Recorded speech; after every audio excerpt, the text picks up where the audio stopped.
I'm a bad motherfucker.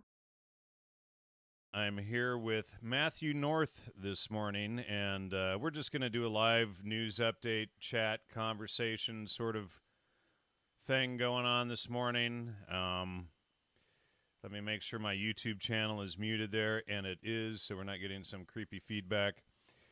But Matthew North did the wonderful expose on Joe Rogan earlier this week, and he and I have been talking a lot this week, so I wanted to have him on just to do a short conversation and talk about other things going on, such as Alex Jones and whatnot. So, Matthew North, welcome. Thanks for having me on. I really appreciate you having me on, and I was actually quite surprised that you picked up that work, and I appreciated your appreciation for it. And I just hope more people will begin to pick up on your information and all your great research that you put out there through Logos Media.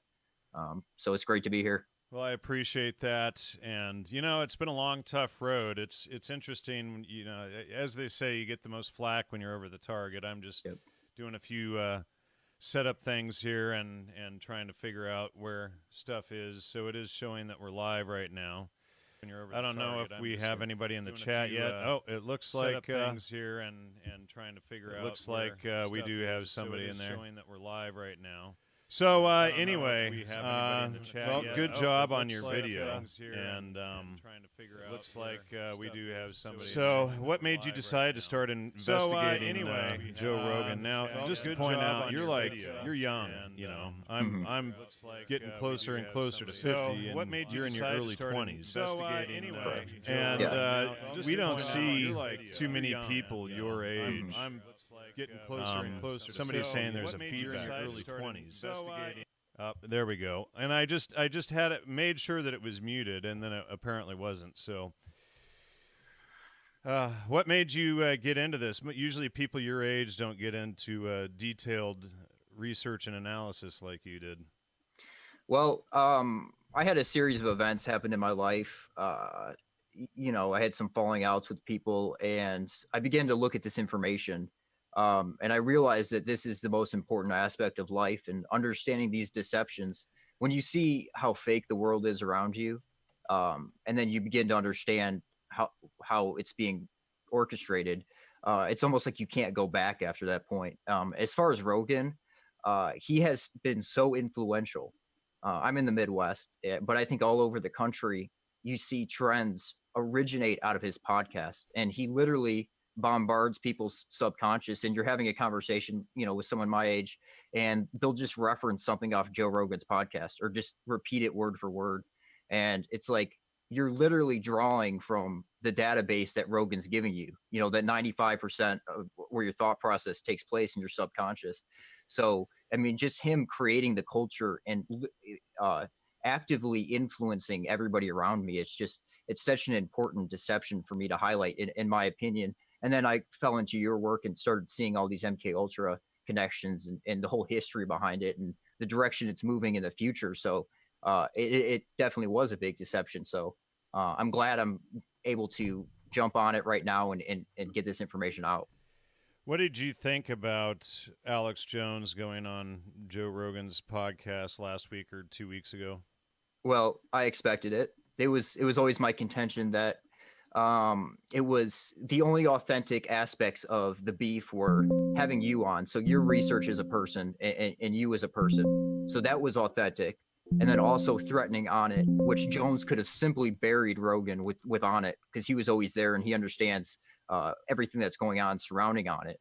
But he never mentioned it by name. So I was always... Well, and you pointed out that I mentioned on it when I was on AJ's show. And so that was like a oops moment, apparently. Well, it appeared to be, because once you said on it by name, he would always call it DMT, Colts, and Austin. So not very many people understand what he was talking about there. You obviously did. I picked up on it. And when you mentioned, you're like, we haven't even got into on it yet. He moved on from it real quick. And I think it was like the last time you were on, second to last or last time you were on. So he definitely didn't want to elaborate on the subject. So eventually I expected them to make up. Jones and Rogan seem to go through these cycles, whether it be for Jones's own credibility or for more traction on his platform, go through these cycles of, being at odds with each other, having this beef, and then they always make up and they're great buddies again. And Jones goes on and talks about how they've partied together a lot, so maybe there's some compromising going on there. I don't know, but they've known each other for decades. So, but he always mentions that they partied together. So maybe Rogan has some compromising information on Jones, or they're just involved in the same networks. I think it's a little bit of both. Now, part of the reason I wanted to do this live news update show today is I got a text from AJ yesterday morning at 7:12 a.m. And he said, and so AJ, I spoke to him. He called me the day after he was on Rogan's show, and I spoke to him briefly, and he was pretty out of it. He was on meds. He had just had surgery on his bicep, and so he was pretty out of it. But yesterday at 7:12 a.m., he writes, "Please come back on when I'm back in town next week." And so, I wanted to talk about this with the audience because obviously I've had a lot of attacks for going on his show, people calling me, "Oh, you sold out, you're a shill because you went on his show." Here's the thing a lot of people don't get is, he's got an audience of like 1.5 million people plus, or larger. Plus, he's syndicated on radio shows all over the place. And so I can keep the information on MKUltra and kids doing drugs limited to the 60,200 people on my podcast, or I can reach 100, 200,000 more people in an afternoon and try to help other young people out of it, and to start, you get out of the DMT, ayahuasca cults, the mushroom cults, all of this kind of stuff. And so it becomes a dilemma, and I don't doubt that there's a possibility that I was set up. My live feed on the main channel was shut down, and it's going to be at least another about 6 weeks before it's on again, if they turn it on. It was a trumped-up premise. Now, Joe Rogan is allowed to have AJ on his podcast, and his channel doesn't get shut down. But if I release my own interview with AJ, my live feed gets shut down for telling kids not to do drugs. And then you see AJ going on Joe Rogan's show shortly after, and it raises some serious red flags. And of course, my work, and the interview that AJ and I did was completely omitted from the conversation again. And we see this is the common theme, even with, Jason Burmis and Luke Radowski and all these other people that have been doing analyses of this whole situation. None of them are talking about my work. Red flag all over the place. Yep. And they're, and so they're trying to paint this, and create a whole situation where I'm pushed out, but I was clearly used as a chess piece to warn them that they were actually going to really expose things. And the day after Alex was on Joe Rogan's show, when he called me, he sort of gave me a warning that his producer was afraid to have me back on, that they might get sued for name dropping. And, and he basically kind of said, hey, we need to have you back on, but we don't want to discuss, we don't want you naming names, etc., even though he names names on his show all the time, right? So it was I felt like it was kind of a warning to me. And like and then the whole situation with him going on Rogan's show, it was just like, wow, 5-hour show. They didn't bother to mention me and the whole situation once. And so is there another agenda? Was the agenda to push me out and to increase both of their platforms even further? And Joe Rogan was under heat for the guy from Twitter, Jake, what's his name? Having Jack him, Jack Dorsey, and having him on. And we saw Rogan's show blowing up and everybody realizing that Rogan was most likely on the take. And so, we see Rogan's show plummeting, hundreds of thousands of people waking up at once. And then suddenly AJ is friends with Rogan again and going back on his shows. So to me, this whole thing looks like a big chess game. And, I'm one of the pawns on the board that they're trying to use. And then my channel gets shut down. My live feed, anyway, gets shut down, not the full channel. So, it's when AJ sends me texts like this, please come back on when I'm back in town next week. And I wanted to bring this up to the audience because no doubt I'm going to be accused for selling out, for using his platform to reach hundreds of thousands of people and trying to warn them about this agenda. And to me, if we save some lives and save some people from getting caught in the MKUltra counterculture BS that they've been peddling for since the 50s, it's worth it, And I get messages just about every day from people for helping them back, helping them out of this New Age, CIA, Esalen Institute, Stanford Research Institute drug cult, or cults. And I've exposed that there's several dozens of cults that they've launched. So I wanted to get feedback from the audience this morning on what they think if I do go back on and, get your, let you, since you've investigated this whole thing and the angles behind the scenes with the JRE show, et cetera, more than I have. I wanted to get your feedback as well, but, I'd love to see what the audience has to say in the comments here. And Freakin' Freddy says, so does anyone think that Joe and Alex was a stage drama, or is it just me? And I think it was probably a staged drama, and that's what we're here to talk about this morning. So, that's kind of what it's all about. So, people post up your comments in the chat there. If you're listening, love to hear your feedback on this situation as well. But go ahead, Matt. Well, I would agree with that comment that for the most part, it was a stage drama. And regardless, it ended in that fashion where both of them benefited you from just it. started Joe cutting now out. has credibility again. You just started cutting out there. Let it catch back up. Not sure what's going on there. Go ahead. Okay. So as far as it started out, regardless of how it started out, if Alex was legitimately upset at Rogan for some reason, it doesn't matter. It ended in a stage drama where it's a WWE show where both of them benefited in the end. Both of them. And I did not. And I'm accused of, selling out because I went on AJ's show.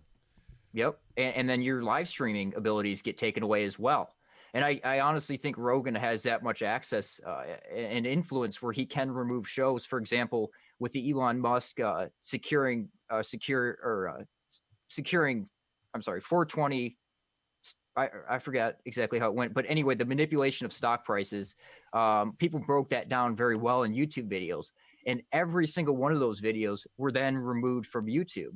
It seems like anybody who criticizes Rogan ends up getting censored, except for Alex, but it ultimately turned into a WWE show where everybody benefited except for Jan. So I was the fall guy for the whole thing, essentially. So Sanchez says, yeah, bro, go back on. And then William says, jump on the censorship wave while it's on the right side next week. And then Sanchez says, you being on AJ's show years ago is how I found your work. And then William says, I found you from your last appearance. So, and this is just a handful of comments, and there's only 44 people listening because my other channel was 62 or 60,200 viewers. I can't broadcast to that channel for at least another month and a half. Who knows? And their charges are just that I violated community standards. They don't tell you how you violated them. Right. Apparently going on and exposing MKUltra and you know, their promotion of drugs to kids and the destruction of the family is a violation of community standards. Kevin says, go back on. And then Freddie says, but your damage will be, or your credibility will be damaged. And then, you know, it's like, Ahmed is speaking in Serbo-Croat. Let's see, Evropskam, and in Europe. Sorry, I'm just trying to read Serbo-Croatian. My Serbo-Croatian is terrible these days. And he says good morning in Serbo-Croatian. So anyway, let's see. Go back on and get into On It and Aubrey Marcus. So I think that's the show that they're afraid is going to rock the boat, you know. And, you know, I think that's what they don't want. Well, regardless, I disagree with anybody who says that you going on Jones's show, it loses credibility, loses your credibility, because I agree with you 100% that you should absolutely use that avenue if you can to even get some of this information out. And I also agree that you should go back on, but I don't think you should hold any punches. Maybe not mention On It, but really get deeply into the history of MKUltra and reference it and put it in reference with what Rogan is doing now and with what this modern MKUltra movement's doing, because understanding the history allows you to understand which direction this modern movement's going in. And the fact that they've been, like you said, they've been doing this since the 50s. It's a continuation of these same mind control, cultural shifting operations. So let's see. Milk Latte says, go for it, Jan. No other platform with such amount of people will have you at the moment. Use it wisely. Yeah, you know, back in the day, I was even on Coast to Coast AM before I started exposing all this stuff. As long as you're selling the agenda, they promote you. And as soon as you wake up and go, hey, wait a second, you know, it says, Freddie says he's going to catch the replay. And then William says, I still think AJ went rogue for a bit and was reined in, very possibly. Let's see, and yet again, they don't want to tell your name, Jan. Agreed, Ahmed. And let's see. I'm just reading their comments right now, but yeah, the whole thing is just it stinks. Mm-hmm.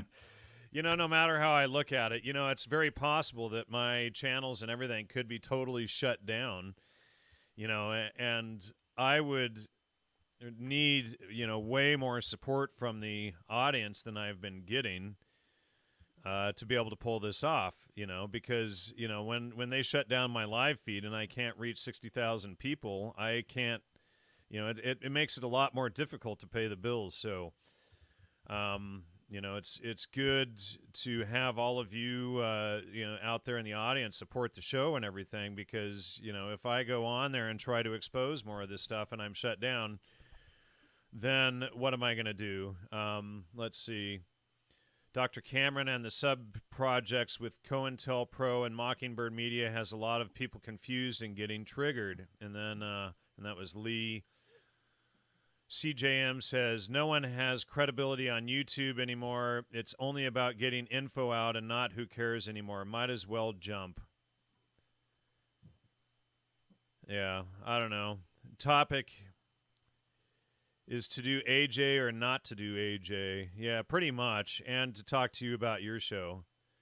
And then Kevin says, your credibility is bulletproof. Ahmed says, I'm going to watch the replay. He's going out. Take care.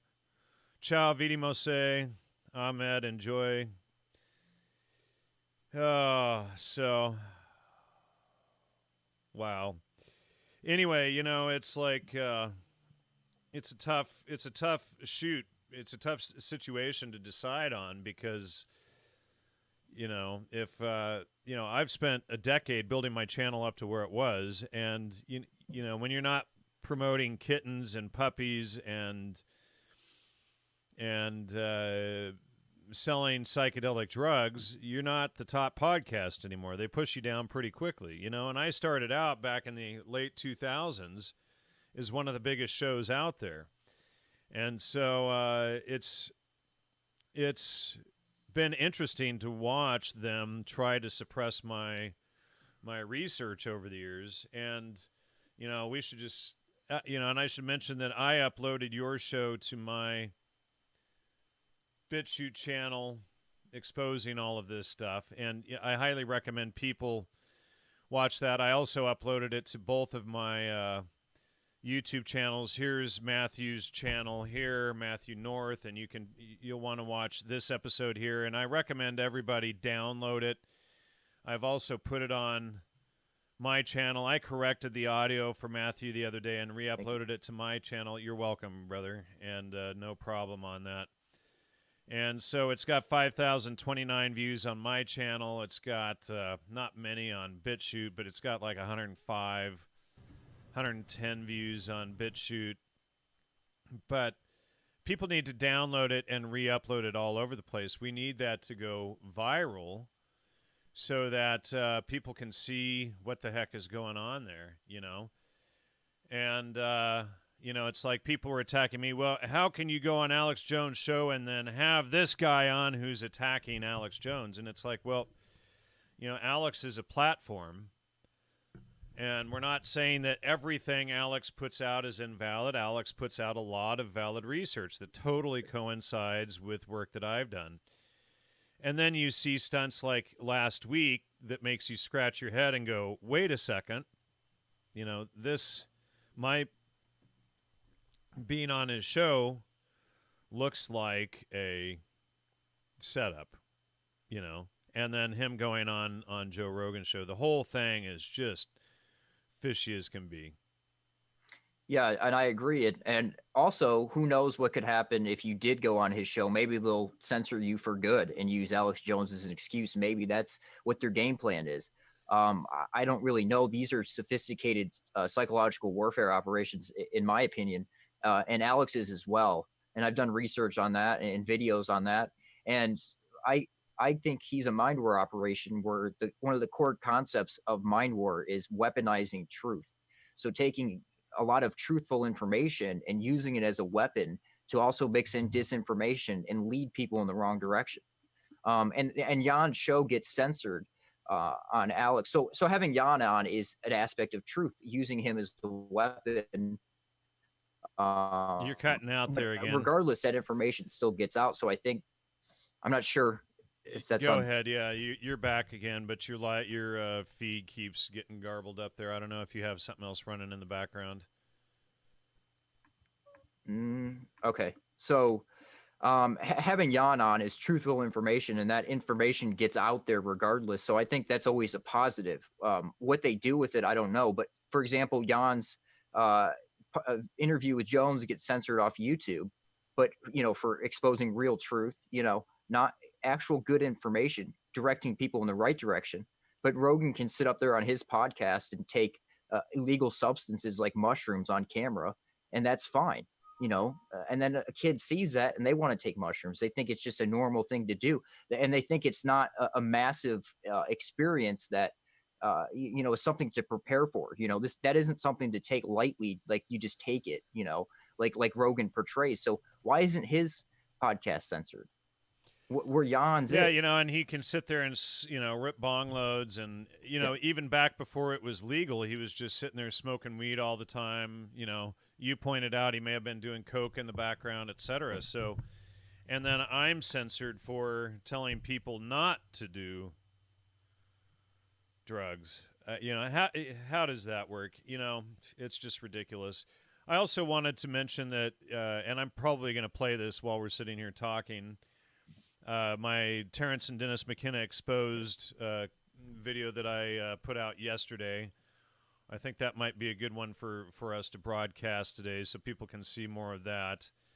You down with me playing that while we're going here? All right, let's bring that up.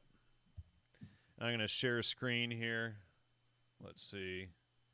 Share audio. Here we go. I'm going to bring this up here. Up. Here, I just shared that on the wrong monitor, so let me just fix that just a second. Bring this over here.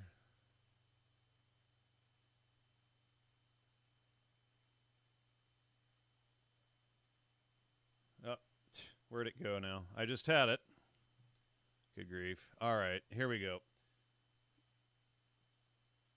Important for you to do this. Is the audio I wonder playing? myself. Anyone? Do you hear the audio? I'm not hearing it. You mean, am I Yeah, the it should be. alien ambassador, whether I like it or not? Are you hearing the audio, Matt? Yeah. Well, I often, when asked this question, I've said, you know, it Sorry, beats folks. honest Screwed work. that up.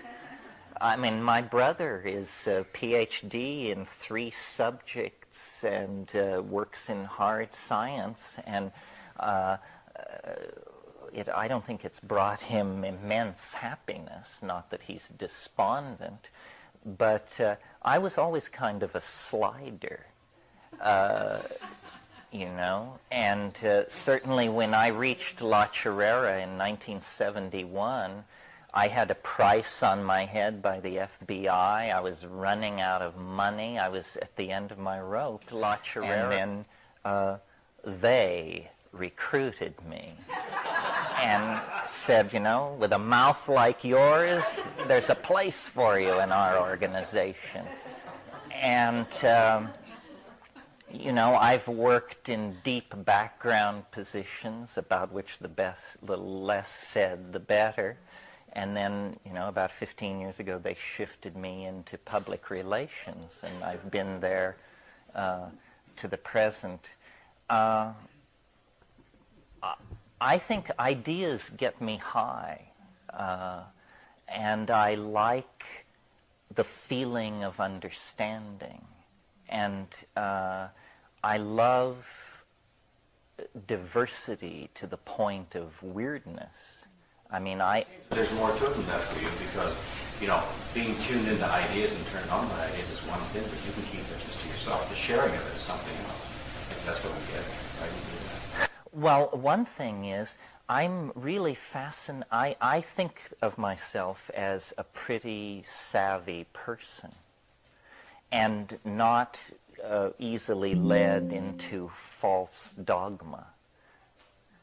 Well, so that's enough of that. Now I want to address the concerns that we've been dealing with over the past 2 days. And from my perspective, we sort of designed this weekend with the notion of showcasing Ryan's thought, and I think we've done that very well. To put what I'm going to say this morning in context, I just want to briefly review the basis of her theory. It is quite simply that the absence of patriarchy does not imply matriarchy. The natural and most long-running form of human organization is what Ryan has named partnership society. Partnership societies were the norm up until, pick a number, 4,000 years ago, 3,000 years ago. In any case, eventually falling with the fall of Minoan Crete to Mycenaean invaders around 1000 BC, and that set us into the era of dominator cultures, which she believes, and I agree with her, is a temporary, I won't say aberration, a temporary, necessary adaptation, but one that we can now move beyond.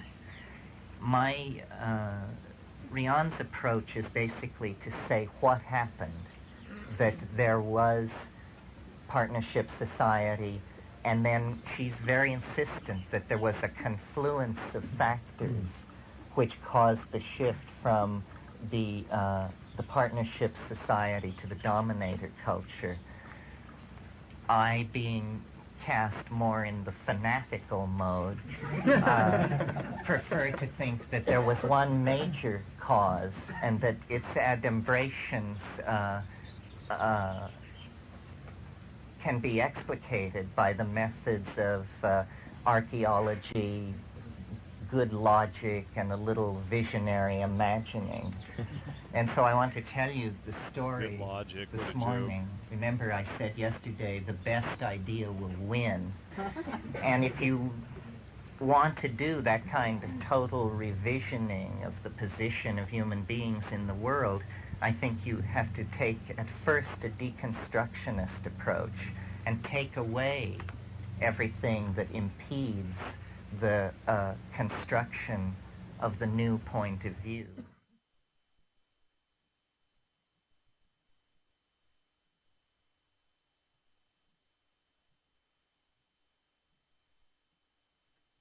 And here we're just showing the connections to Rian Eisler and Intel. Gregory Bateson, one of the co-founders of the CIA, Macy conferences, which are MK Ultra, etc. Of course, there's no CIA MK Ultra connections there for Terence McKenna, none at all. Humanists, Dr. John Dee, the Spy Master, Julian Huxley, Cybernetics, which of course is MK Ultra, Stanford Research Institute, Tavistock. Hi, I just wanted to know if you have heard about a book called The Mutant Message. No. Okay, I want to tell you a little bit about it because it's very interesting. I think it follows what you're talking about. Totally I love your idea of a collective consciousness, and I think the book describes an Aboriginal tribe in Australia that has been living out the way in which you're speaking, a collective. And what they've come to the conclusion of is that they can no longer procreate because they have recognized that they can no longer exist on this planet. And the reason they call the book The Mutant Message is that they believe we are a mutant life form on this planet that is destroying it to the extent that they can no longer continue their lineage. And this is an interesting concept because it's the first culture I know that has selectively chosen not to breed. And along with your concept of raising our consciousness so that we understand the destructive nature of ourselves, what about a parallel vision of reducing our population as these people are, of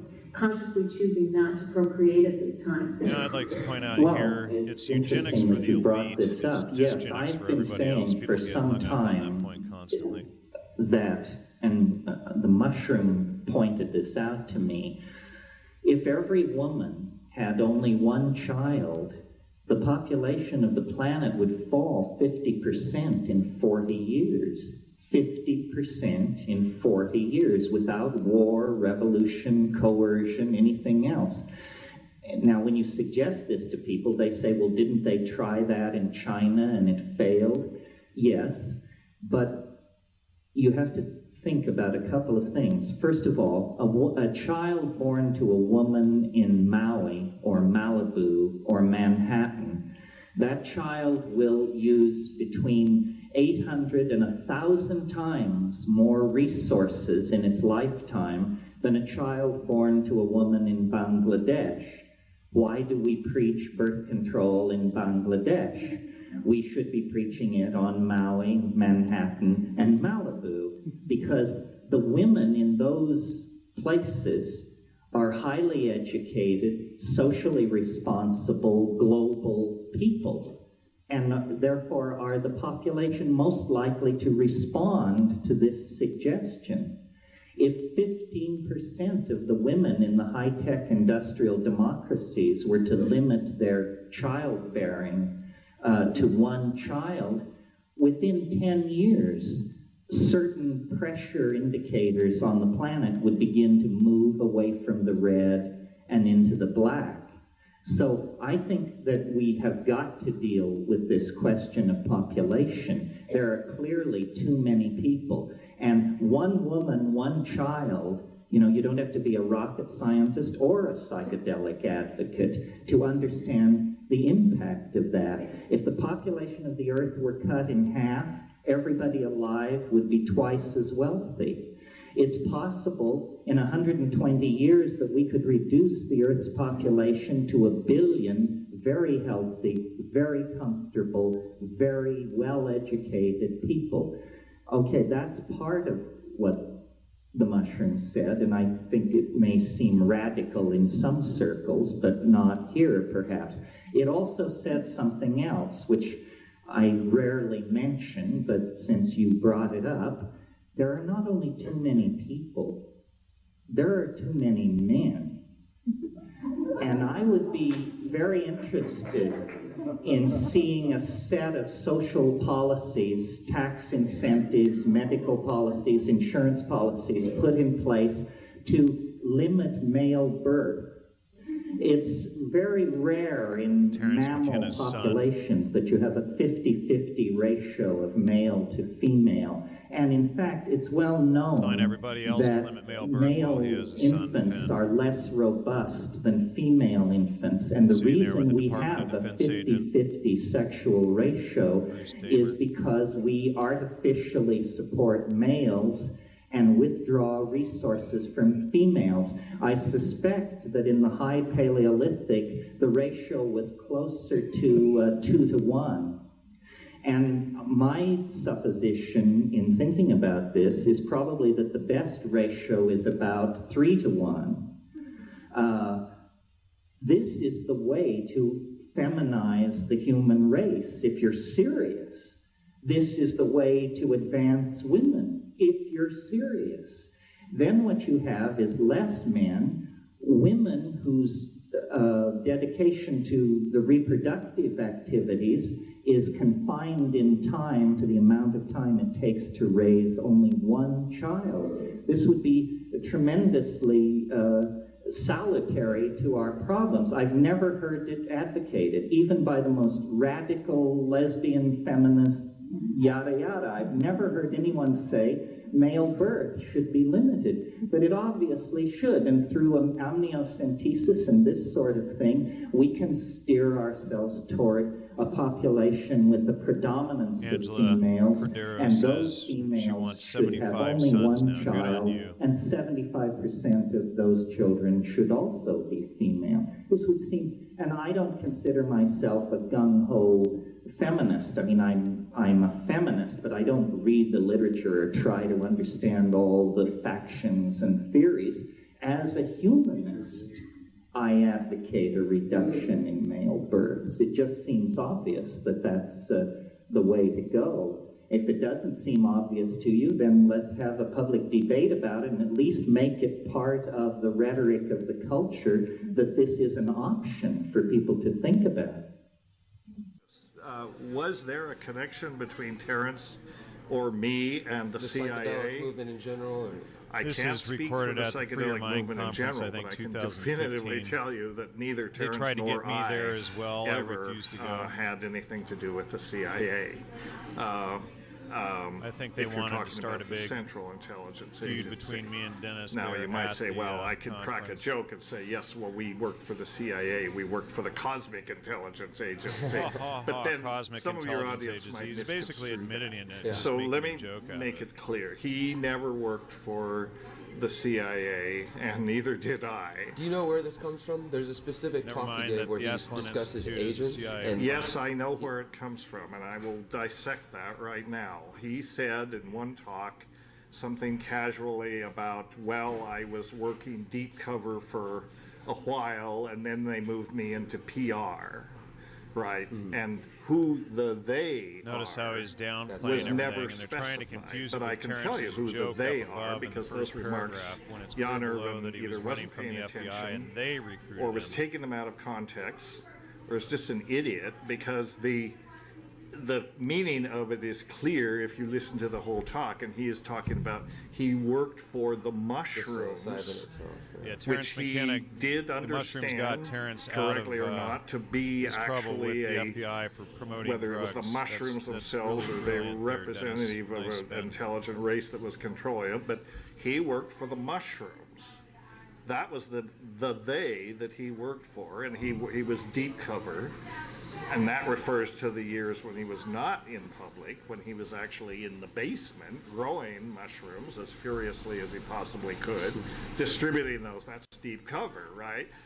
Then he decided, well, this is not sustainable. Sooner This or is later, a chart. they're I want to gonna, pause this here catch up for with just a me on- second to discuss this. These are the things that Terence promoted over the years through his many talks and lectures. Native revivalism, which is the archaic revival, that was a term created by CIA co-founder Gregory Bateson, which is found in his OSS memos, which I published in an article about 5 years ago. Psychedelics, obviously, that's CIA, MKUltra, military intelligence, and the counterculture was the real bulk of the MKUltra program, not just the Manchurian Candidate, red herring. Neo-shamanism, that's Bateson, MKUltra, SRI, Changing Images of Man. Also, Gordon Wasson was behind that, launching the neo-shamanic thing with Maria Sabina down in Oaxaca, Mexico. Dominator Culture we just saw, that's Rianne Eisler, McKenna, and that comes out of the Club of Rome. And feminism, which is, I've exposed the quotes from Gloria Steinem working for the CIA many times, but that's a big CIA front as well, of course, being promoted by Eisler, Joyce Glassman, etc. 2012 was created by CIA agent and Yale professor Michael Coe, and you can find that he was CIA right on the Wikipedia page. Stoned Ape was a theory created by Terence, but it really comes out of Teilhard de Chardin's, Pierre Teilhard de Chardin's work from the Piltdown hoax, and he was a Jesuit and from the Roman Catholic Church, and of course that's humanism. He also worked with Julian Huxley on that, and then humanism is, again, Eisler, of course. McKenna is working on that, but Julian Huxley was a big humanist, which we saw a bit ago. And the Humanist Manifesto, transhumanism, again, that's a word even coined by Julian Huxley, promoted by the CIA, promoted by all of the eugenicists, etc. Even the Dalai Lama's in on that today. Timothy Leary, who admitted he was a CIA agent from, I think, 62 onward. I think he was CIA long before then. And then again, we see Teilhard there. Habit and novelty theory, that was originally... the Omega Point theory, promoted by Teilhard again, Alfred North Whitehead, and then Time Wave Zero, which came out of Teilhard yet again. Eugenics, John B.S. Haldane. That's where Terence gets the infamous quote that he twists a little bit. You know, the world isn't just stranger than you suppose. It's stranger than you can suppose. That's a quote that he changed from John Haldane. And then, of course, Aldous and Julian Huxley, the CIA et al. The New Age movement is, of course, right out of there and out of SRI, Changing Images of Man, the Esalen Institute, etc. Cybernetics, which we've shown on screen. Bateson, that's also the Macy conferences. Rianne Eisler, David Loy, Marcia McLuhan, I.A. Richards, Norbert Wiener, the Lindisfarne Association, CIA, et al. So this is almost finished here. I'll just finish playing that. I just wanted to break that down on what this chart is showing, because it shows how many projects that Terence, CIA and intelligence projects that Terence McKenna was really promoting, and the yellow arrows are the ones that are specifically CIA, while Dennis is sitting there saying that he had no ties to the CIA. And now we're going to see him ridicule the whole idea about the Esalen connections. And he wants to play down that Terence was actually scholar in residence at the Esalen Institute and not just someone passing through. So he spends a big lie there. So he decided to go into public relations, and he started talking about it a lot more, and that's when he became, the spokesman that he is. But he was working for the mushrooms, and for Jan to take this and construe it to mean that he was working for the CIA, I mean, it's a really tortured stretch that you have to make that connection, considering how it was the context. And people also, are asking what's SRI, that's Stanford Research Institute. We were involved in all this stuff together quite deeply. And also, I'm his brother. I think I know, and we were involved in all this stuff together quite deeply. I've been to Esalen many times. Does that make me working for the CIA? Jan seems to think that everybody with having anything to do with psychedelics who happened to pass through Esalen was all part of this big conspiracy. Well, that's just utter horseshit. All kinds of people pass through Esalen. That doesn't mean that they're all involved in some conspiracy. I mean, it's just unbelievable. It's just such sloppy thinking. There's so many intel connections behind McKenna and Dennis both. It's just absurd.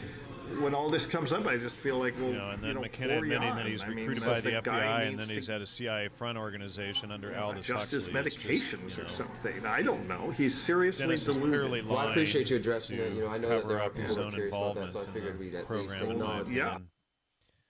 So there's that, folks. And here, let's get this off the screen and go back here. There we go. Let me just move this back over so I can see. We had some good comments in the chat while that was playing. Where'd it go? One of these windows here has everybody in it. There it is. All right, so yeah, Angela had some good comments in there going. Let's see. Jan has been on social media too long, long enough to know AJ will be discrediting to him to get involved with. If you do go on, you pretty much have to be light, Jan, because they just might shut you down, blah, blah, blah. They are probably already screwing with male births. There should be more male babies. Yes, they are. In fact, that's what all the soy formula is about and everything that they give kids to. Soy is very high in phytoestrogens. You should never give your male children a soy formula, etc. You know, that's very toxic, especially for male babies. And then Sanchez says, yes, there are less boys being born. The ratio used to be 50-50. It's because of the hormones and the food and everything else. It is changing things. That's correct. So anyway, did you have anything you wanted to add about that, Matthew? Well, first off, let me say that was a great video, and you guys, everybody should share that one. But also look at the similarities between Terrence and Rogan. There's a lot of parallels there. So as you've exposed all the intel connections with Terrence and what his operation was, compare him to Rogan and look at the similarities between the two, because it's almost like Rogan stepped into that position in a new modern way, but it's very similar. And also anybody who has any questions about any of this stuff, who disagrees with you on this being an MK Ultra operation, this counterculture, share them the brain, give them the link to the brain. You cannot deny it. Well, the issue is they won't even take the time to go through. They'll look at it and see a bunch of connections, but they won't bother to see how it all connects and all the, 11,000 citations in there, et cetera, Yeah, unfortunately, because that thing, it's all there. It's everything you need. It's all there. So still, I think you should share it, and hopefully some people will look into it and wake up, because that needs to happen. Yeah, and Mr. Cut, folks, says, we must share Jan and Matt's work. Everyone, please share with as many people as possible. And I'm going to say, download that Terrence McKenna video as well and share it, repost it everywhere, as well as my edit of Matthew's video with the corrected audio. And you know what? We've already been on for an hour. What happened to this being a short discussion? I don't know, man. But it's good, though. So much for that, right? So there were other comments in here that I was just wanting to go through and see what else was good in here. I get aggravated that most are comprehending that with heavy mushrooms, DMT, etc., are doorways to communications with the demons. Yeah, it's not the drugs don't bring you to Logos. That's the issue. You might get some different perspectives on things under the influence, and I get all these idiot comments all the time. Jan Irvin's never tried them before. I mean, it's totally ridiculous. It's like I used to write books on this stuff. Yeah. And then I woke up in the middle of it going, wait a second, this isn't good. And I've exposed this on my show for years, and it's ridiculous when people always go for the most idiotic attack that I've never tried them. And if you had tried DMT, you would never say this, right? And it's like when you understand Logos, and that Logos is God, not being high out of your mind and the world's, the universe spinning inside out or whatever from DMT and all of this stuff, I have done that stuff. I have experienced that. And that's exactly what I'm warning people away from. It's the left-hand path. It's not the right-hand path. It's not true spirituality. It's not coming to Logos or truth. And that's really what people need to understand, you know. And people, please subscribe to this backup channel and smash that like button, and you know, promote this video out there, promote the Terrence and Dennis McKenna exposed video, promote Matt's video on Joe Rogan being exposed. Let people know not to feed their children soy formula, you know, all of that garbage. It's just awful, but you know, get this work out there. Help as many people as we can. Matt, do you have anything else that you would like to add? Well, yeah, just let me build on that point you made there. I see those comments all the time that this guy doesn't know anything about psychedelics. He's never taken them or what. He obviously doesn't know about them. But as you said, you wrote books on it. You know everything about it. And I sent Jan a podcast the other day it was a Rogan Duncan Trussell podcast from shortly after Jan's interview with Joe back in the day. And Rogan elaborates on how Jan is the expert on psychedelics. And it takes someone as intelligent as him to drone through documents and really so Jan is truly an expert, and even Rogan claims that Jan is an expert. You know what, dude? I downloaded that whole clip, so after you finish talking, I'm going to play that. And it's from Duncan Trussell. And I used to know Duncan Trussell, too. Go ahead. And then let me also say that I think that because I have also done, so I've never done DMT, but I have done mushrooms and LSD and all that kind of stuff. And I think that there is there's definitely something spiritual about it. But as Jan said, it's like a left-hand path type of thing. And you really aren't living in truth when you're in that whole culture. And people like Rogan heavily influence that. People have no idea how much a podcast like that gets someone to go out there and do that. So if there is a spiritual angle to it, which I believe there is, it's probably a negative one. Yeah, you're probably, well, you know, here's the thing is left-hand path is Satanism. Now, what I suspect is it really more shows you your own psyche, your own consciousness, and not true logos. I have had maybe one or two experiences that I would consider pretty phenomenal, but then you waste the rest of your life trying to get back to that rather than rather than understanding it through logos and truth. And, you know, and that was what one of the big experiences that I had way back in my early 20s showed me. And then I wasted years and years and years trying to get back to that. And it's just, you know, name one person whose life is bettered by doing drugs, who, you know, LSD, mushrooms, DMT, ayahuasca, MDMA, all of this stuff. You see them all eventually crash out. It's like their whole life gets put on hold, you know, and then they're spending, you know, 51 weeks a year to build this ridiculous thing to take out to the desert at Black Rock and burn it rather than building their life, building their future. You know, so you know, all of this stuff ends up in a dead end. So let's go to this clip here. Hold on a second. I'm going to have to share the audio here. Just a second. We're running out of air. No, it's at 3 minutes. What a here, great so sound that is, is, man. This what is an like incredible sound. I'll never forget that one-time performance. No, I don't know. And it's something that I actually spent some time looking for because I wanted. It's something that stuck in my head too. Jan Irvin, he'll have it. He has everything. I was, you know, within inches of going down to this ayahuasca conference that's happening in South America, and he's going down there. I saw him on the flyer. Yeah, I saw him on the flyer. Jan's a great guy, but he's crazy. Is he crazy? I never went to that conference. It's really weird to communicate with him. You know, he like will regurgitate facts at you without like connecting with you. You're not really communicating. Yeah. He's just regurgitating facts sometimes. Like we had him on the podcast. Like I couldn't get him to just have a conversation. It had to be like a lecture.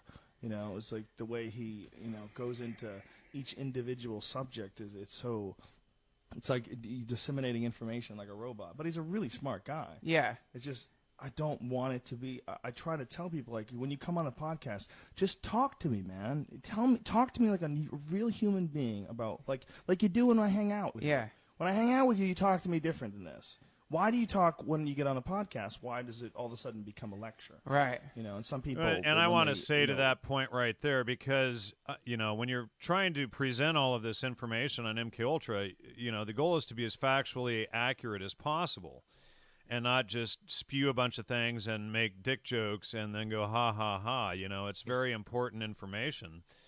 And it's unfortunate that Rogan decided that his audience wasn't smart enough to handle the information. Comics sometimes, if they're uncomfortable, it'll be that. They'll be trying really hard to be funny. Throw in those zingers. Yeah, like planned out ones. You know what I mean? It's like podcasting is a tricky thing. And someone who is an expert on something like Jan is unquestionably an expert on psychedelics. Unquestionably. I mean, he's And then later on, Rogan came out saying I was crazy, and here he's admitting I'm an expert. I'm clearly an expert, he says. If I had a question on psychedelics to anybody, I would bring it to Jan Irvin, but having him on the podcast was just weird.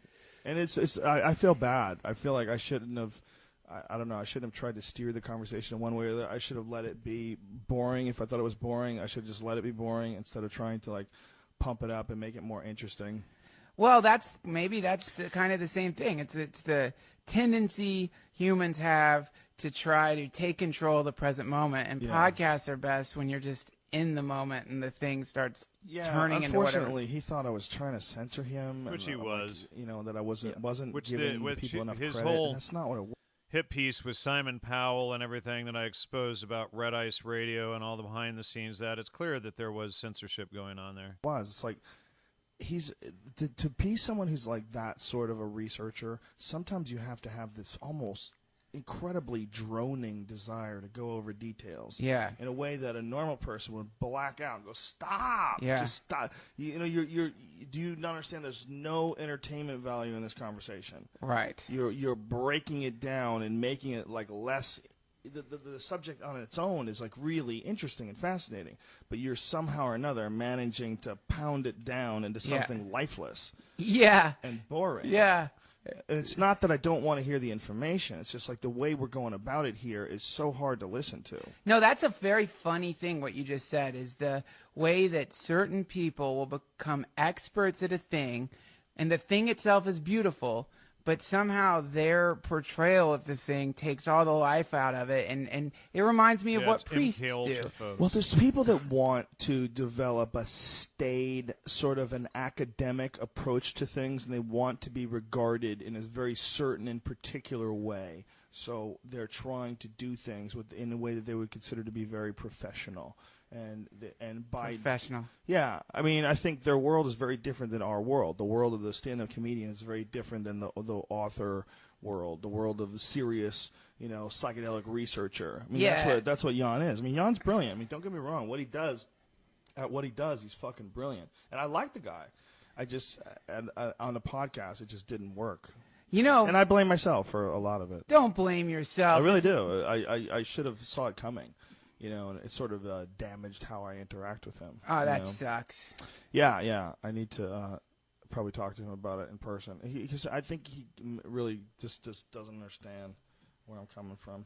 A lot of people don't know. There's a lot of people that tell you stories, and they're not that fucking interesting. You know those people? Mm-hmm. Not this guy, not Jan, but I have a friend. All right, I think that's the end of it will there. tell me, fuck. Yep. Well, let me mention real quick a key point you hit on there. And actually that podcast is really interesting to watch, the dynamic between you. And when you're pointing out, don't dumb your audience down too much, Joe, because that's what he does. He goes, I said that on the show, didn't I? I know, it's awesome. And he just goes, well, I'm just a dummy and my audiences are just a bunch of dummies, but no, you can think for yourself. You're a human that can think for themselves, and you got to be able to judge information to get through life. You got to be able to look at situations and figure it out. So you're not dumb to the point where you can't figure out that there's a deception going on here. But he always uses that all the time. I'm just a dummy. My audience are just a bunch of dummies. They're not. Yeah. They're just I had about close to probably 1,000 emails from his audience after that. And this was in, 2011. And I haven't been friends with the guy since I went on his show. But I had about... I left his place after that show furious, and I never wanted to be friends with the guy again. And you know, I had about 1,000 emails from his audience apologizing to me for his behavior. You know, that's like, took me weeks to go through all the emails, you know. But, you know, I don't know. The whole situation was sad and pathetic. And, you know, he knew that I was coming on to expose MKUltra, and I think he was trying to spin it and ridicule it and make me look like a joke or whatever, rather than, you know, allowing the information to just come out, you know. And I thought, hey, you know, this would be a good opportunity to expose this stuff. But it's unfortunate that he decided to become the mushroom and DMT guru and promoting the stupid stoned ape theory, which is complete garbage. That's, you know, again, out of the Piltdown hoax, which was one of the largest academic scandals in history, quoting air quotes with that, one of the largest academic scandals in history exposed, because, you know, when you see how academia runs and you realize all of these academic cells like that I've exposed in the Spies in Academic Clothing article, you see that most of academia is a fraud. So, let's see. And there's just idiots trying to cause trouble. So, anyway, do you have anything else you want to add, Matt, or should we wrap it up here?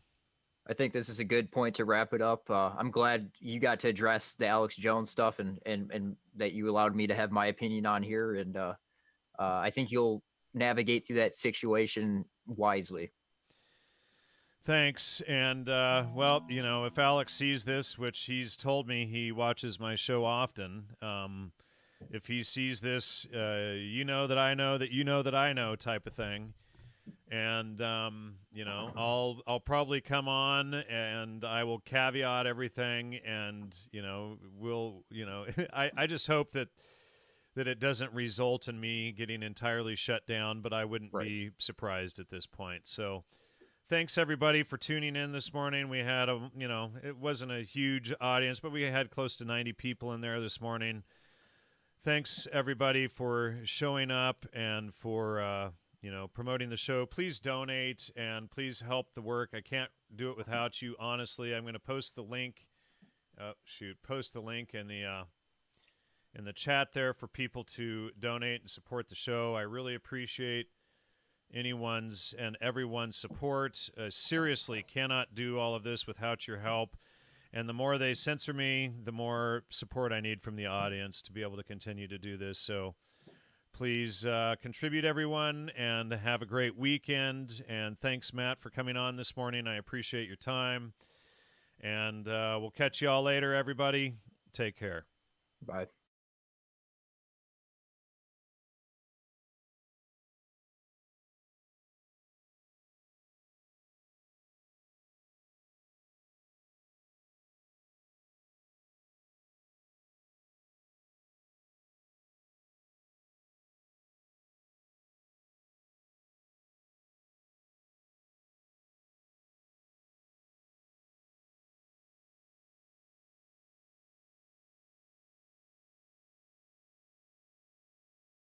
Hey, thanks for checking out our YouTube channel. Subscribe by clicking on that button down there for more AM Joy.